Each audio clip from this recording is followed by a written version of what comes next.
हर हर महादेव मित्रों, आप देख रहे हैं मेरा YouTube चैनल वैभवन। मेरे चमत्कारी उपाय, ज्योतिष, वास्तु, तंत्र मंत्र, दैनिक राशिफल, व्रत त्योहार, वैदिक पूजा पाठ के लेटेस्ट अपडेट्स के लिए मेरे चैनल को सब्सक्राइब करें। साथ ही घंटी के निशान को भी दबाएं, जिससे कोई भी उपाय आपसे मिस ना हो जाए। परेशान बिल्कुल भी ना हो। जीवन में यदि समस्याएं हैं तो शास्त्रों में उसका समाधान भी है। नमस्कार, मैं हूं वैभव नाथ शर्मा और आप देख रहे हैं मेरा YouTube चैनल वैभवन। दोस्तों, आज हम लोग बात करेंगे 9 जुलाई के पंचांग, राशिफल और महा उपाय के बारे में। तो सबसे पहले बात कर लेते हैं पंचांग की।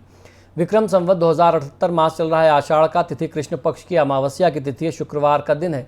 नक्षत्र आद्रा, योग है, ध्रुव और करण है, चतुष्पाद। और व्रत पर्व और त्यौहार की अगर बात करते हैं तो अमावस्या की तिथि आज पड़ रही है। तो ये तो बात रही आज के पंचांग की। अब चर्चा करते हैं राशिफल की। तो सबसे पहले बात कर लेते हैं मेष राशि की। मेष राशि वाले जातक लोगों के लिए व्यवसाय धंधे में आर्थिक लाभ और नौकरी में तरक्की के योग दिखते हैं। ओम मूषक वाहनाय नमः मंत्र का 108 बार जाप करें और निवेश से आपको बचना चाहिए। वृषभ राशि वाले जातक लोगों के लिए कार्यक्षेत्र में काम की अधिकता रहेगी, लेकिन अपने प्रयासों से कार्य में आपको सफलता मिले, ऐसे योग दिखते हैं। ओम मुनि स्तुत्याय नमः मंत्र का 108 बार जाप करें। गरीब व्यक्ति का अनादर अपमान करने से आपको बचना चाहिए। मिथुन राशि वाले जातक लोगों के लिए व्यापार धंधा मध्यम रहेगा और छोटी छोटी परेशानियों का सामना आपको करना पड़ सकता है। ओम माइने नमः मंत्र का 108 बार जाप करें और क्रोध करने से आपको बचना चाहिए। कर्क राशि वाले जातक लोगों के लिए कार्यक्षेत्र में सफलता मिलने से और धन लाभ की स्थिति मजबूत होने से आपका कॉन्फिडेंस और बढ़ेगा। ओम विभुदेश्वराय नमः मंत्र का 108 बार जाप करें और किसी का दिल दुखाने से आपको बचना चाहिए। सिंह राशि वाले जातक लोगों के लिए आज का दिन मिले जुले प्रभाव लेकर के आएगा। व्यापार धंधा अच्छा चलेगा और कार्यों में सफलता मिलेगी। ओम विनायकाय नमः मंत्र का 108 बार जाप करें और बड़े वादे, बड़े कमिटमेंट करने से आपको बचना चाहिए। कन्या राशि वाले जातक लोगों के लिए आज का दिन शुभ फलदायी सिद्ध होगा। व्यापार में किसी नए व्यवसाय में निवेश की योजना आप बना सकते हैं। ओम विधय नमः मंत्र का 108 बार जाप करें। निर्णय लेने में जल्दीबाजी आप बिल्कुल न करें। तुला राशि वाले जातक लोगों के लिए व्यावसायिक क्षेत्र में वातावरण आपके अनुकूल रहेगा। ओम विघ्नराजाय नमः मंत्र का 108 बार जाप करें। पार्टनर से झगड़ा या वाद विवाद बढ़ाने से आपको बचना चाहिए। वृश्चिक राशि वाले जातक लोगों के लिए कारोबार अच्छा चलेगा। धन लाभ की स्थिति बनती दिखाई देती है। कहीं से अचानक धन प्राप्ति हो जाए, कोई बकाया धन, डूबा हुआ पैसा मिल जाए, ऐसे योग दिखते हैं। ओम वाणी प्रदाय नमः मंत्र का 108 बार जाप करें और कार्य की अनदेखी करने से आपको बचना चाहिए। धनुराशि वाले जातक लोगों के लिए व्यापार को विस्तार देने की आज आप कुछ नई योजनाएं बना सकते हैं। ओम वागीशाय नमः मंत्र का 108 बार जाप करें। कार्य की गुप्त बात आप हर किसी से चर्चा न करें। मकर राशि वाले जातक लोगों के लिए व्यावसायिक क्षेत्र में छोटी छोटी परेशानियों का सामना आपको करना पड़ सकता है। ओम वरदाय नमः मंत्र का 108 बार जाप करें। मानसिक थकान और उदासीनता को आप अपने ऊपर हावी न होने दें। कुंभ राशि वाले जातक लोगों के लिए कारोबार अच्छा चलेगा और धन लाभ की स्थिति बनेगी। ओम लंबोदराय नमः मंत्र का 108 बार जाप करें। किसी का दिल दुखाने से आपको बचना चाहिए। मीन राशि वाले जातक लोगों के लिए परिवार का माहौल अच्छा रहेगा और परिजनों के साथ आनंद पूर्वक समय व्यतीत होगा। ओम रमाचिरताय नमः मंत्र का 108 बार जाप करें और भाई बंधु के साथ वाद विवाद करने से आपको बचना चाहिए। तो दोस्तों, ये तो बात रही आज के 12 राशि की। हम लोगों ने जाना ग्रह नक्षत्र की स्थितियां क्या कहती हैं और दिन को शुभ बनाने के लिए आपको क्या करना चाहिए और क्या नहीं करना चाहिए। अब हम लोग बात करेंगे आज के महा उपाय की, जिसमें मैं आपको बताऊंगा विद्या और बुद्धि को बढ़ाने के लिए। अक्सर लोग हमसे ये कहते हैं कि याददाश्त बहुत कमज़ोर है, दिमाग को कैसे तेज करें, बच्चों का मन पढ़ाई में कैसे लगे, ये अभिभावक पूछते हैं। बच्चों को पढ़ा लिखा कैसे याद रहे, उनकी मेमोरी बहुत अच्छी नहीं होती है। दिमाग को कैसे तेज करें, मेमोरी शार्प कैसे करें। तो इस तरीके के बहुत सारे क्वेश्चन आए दिन हम लोगों के जीवन में सामने आते हैं।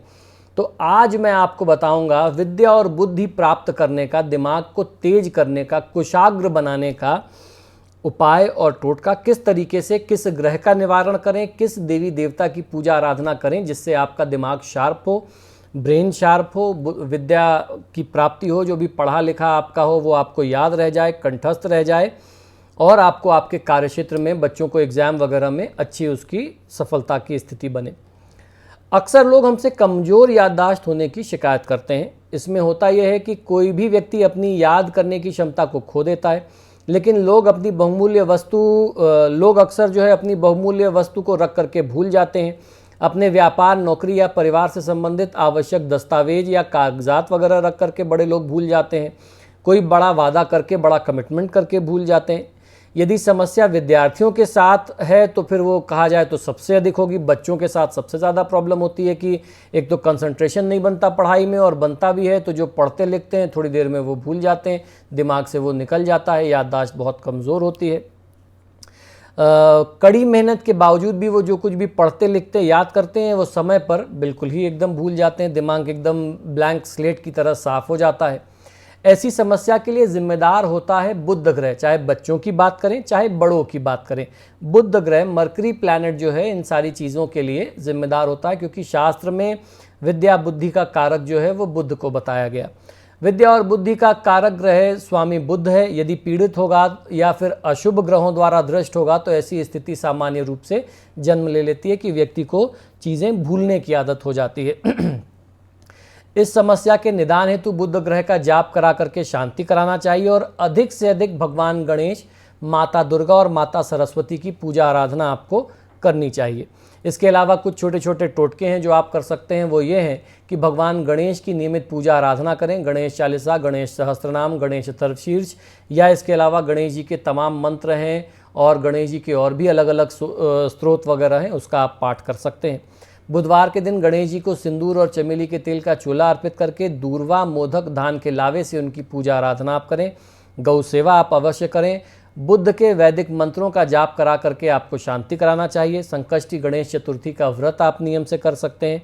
हरी वस्तु का दान जैसे हरा साग, मूंग की दाल, हरे वस्त्र आदि का दान आपको करना चाहिए, और गणेश गायत्री मंत्र का जाप आपको नियम से करना चाहिए। और गणेश गायत्री मंत्र का भी 3 अलग अलग प्रकार हमें शास्त्रों में प्राप्त होता है, उसके भी 3 अलग अलग प्रकार हैं। बस हर जगह गणेश जी के अलग अलग स्वरूप का जो रूप है उसका नाम जोड़ दिया गया है, बस इतना सा उसमें अंतर होता है और कोई होता नहीं। आपकी सुविधा के लिए वो तीनों अलग अलग प्रकार जो गणेश गायत्री के मैं यहाँ आपको बोल के सुना देता हूँ।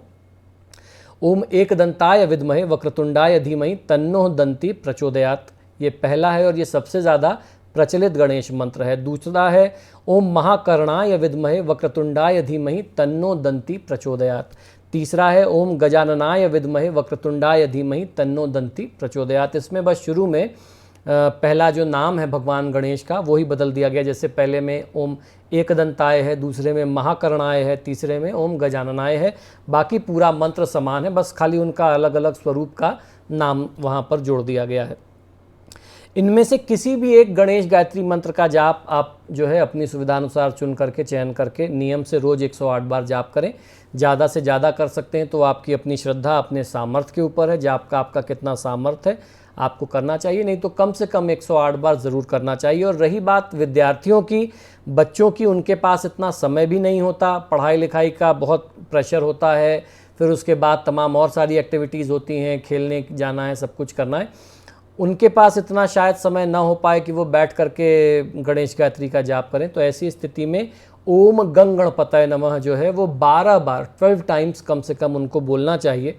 12 टाइम्स बोलने का कारण ये है कि 12 गणपति, द्वादश गणपति के, वैसे तो गणेश जी के बहुत अलग अलग स्वरूप हैं, लेकिन सबसे ज़्यादा प्रमुख और सबसे ज़्यादा प्रचलित जो हैं वह 12 स्वरूप हैं। तो ऐसे में 12 बार गणेश गायत्री का ध्यान करने से सभी 12 गणपतियों का ध्यान हो जाता है, नमन हो जाता है, उनको प्रणाम हो जाता है, तो उनकी कृपा आपको ज़रूर मिलती है। ये उपाय बच्चों को पूजा के समय सुबह करना चाहिए। जब आप अपनी पढ़ाई करने बैठते हैं उस दौरान आपको भगवान गणेश का ध्यान करके 12 टाइम्स उनके मंत्र का ओम गंग गणपतये नमः बोल करके मंत्र का ध्यान करके आपको अपनी पूजा आरंभ करनी चाहिए। और जब आप एग्जामिनेशन हॉल में बैठते हैं, पेपर देने बैठते हैं, पेपर अटेम्प्ट करने बैठते हैं, या आप किसी इंटरव्यू के लिए जा रहे हैं, तो वहाँ जब आप पहुँच जाएं तो बच्चों को एग्जामिनेशन हॉल में जब पेपर मिल जाए, पेपर सॉल्व करना शुरू करने से पहले गणेश जी का ध्यान कर लीजिए मन में। ज़रूरी नहीं है कि आप हाथ जोड़िए, जूता चप्पल उतारिए और मंत्र का जाप करिए। भगवान का मन में ध्यान करके आप 12 टाइम्स मंत्र बोल लीजिए, उंगली पर गिन करके, किसी को पता नहीं चलेगा और आपको गणेश जी की कृपा मिलेगी। आपको पेपर सॉल्व करने में बहुत आसानी होगी। और जो लोग इंटरव्यू वगैरह के लिए जा रहे हैं वो भी ये काम कर सकते हैं। जब आप जगह पे पहुंच जाएं, स्थान पे पहुंच जाएं, अपने वेन्यू पर पहुंच जाएं जहां आपको इंटरव्यू देना है, इंटरव्यू शुरू होने से पहले, अंदर जाने से पहले 12 बार गणेश जी का आप ध्यान कर लीजिए, आपका कल्याण अवश्य होगा। तो दोस्तों आशा करता हूँ कि शास्त्र से जुड़ी हुई बातें, ज्ञान की बातें जो आपको हमारे यूट्यूब चैनल से प्राप्त होती हैं वह निश्चित ही पसंद आती होंगी। आप सभी से बार बार आग्रह है कि आप जब भी मेरे वीडियोस देखते हैं तो इनको लाइक और शेयर ज़रूर करें, और आपने अगर अभी तक मेरे चैनल को सब्सक्राइब नहीं किया तो प्लीज़ इसे सब्सक्राइब करिए। इसी शुभकामना के साथ कि आपका दिन शुभ हो, मुझे आज्ञा दीजिए और देखते रहिए मेरा यूट्यूब चैनल वैभवन। जय गजानन। सब्सक्राइब करें मेरे YouTube चैनल को, साथ में बेल आइकॉन भी दबाएं, जिससे मेरे चैनल पर हर दिन अपलोड होने वाले मेरे चमत्कारी उपायों के वीडियोस की जानकारी आपको सबसे पहले मिल जाए। धन्यवाद। तो यदि आप अपनी किसी भी व्यक्तिगत समस्या के लिए मुझसे परामर्श और समाधान चाहते हैं, यानी आप अपनी किसी भी पर्सनल प्रॉब्लम के लिए मुझसे कंसल्टेशन और रेमेडीज चाहते हैं, तो उसके दो तरीके हैं। टेलीफोनिक कंसल्टेशन, फ़ोन पे बात करना, और दूसरा फेस टू फेस यानी पर्सनल मीटिंग करना। आप हमें फ़ोन के माध्यम से, ईमेल और व्हाट्सएप के माध्यम से अपॉइंटमेंट बुक कर सकते हैं। हमारा नंबर है 9990724131। आपको 2 नंबर दे रहा हूँ, इन दोनों नंबर पे व्हाट्सएप अवेलेबल है, आप व्हाट्सएप करें। 9818300146 ये हमारे ऑफिस का दूसरा नंबर है। अगर आप हमें ईमेल करना चाहते हैं तो आप हमें ईमेल कर सकते हैं। हमारी ईमेल आईडी नोट कर लीजिए, sharma.vaibhava vaibhava@gmail.com पर, इस पर आप हमें ईमेल भी कर सकते हैं। मित्रों, आजकल फ़ोन कॉल्स बहुत ज़्यादा हैं और मुझे भी मालूम है आप लोग कॉल करते हैं, फ़ोन रिसीव नहीं होता तो आप भी निराश होते हैं। ऐसे में ईमेल और व्हाट्सएप करना सबसे बेहतर तरीका है। धन्यवाद।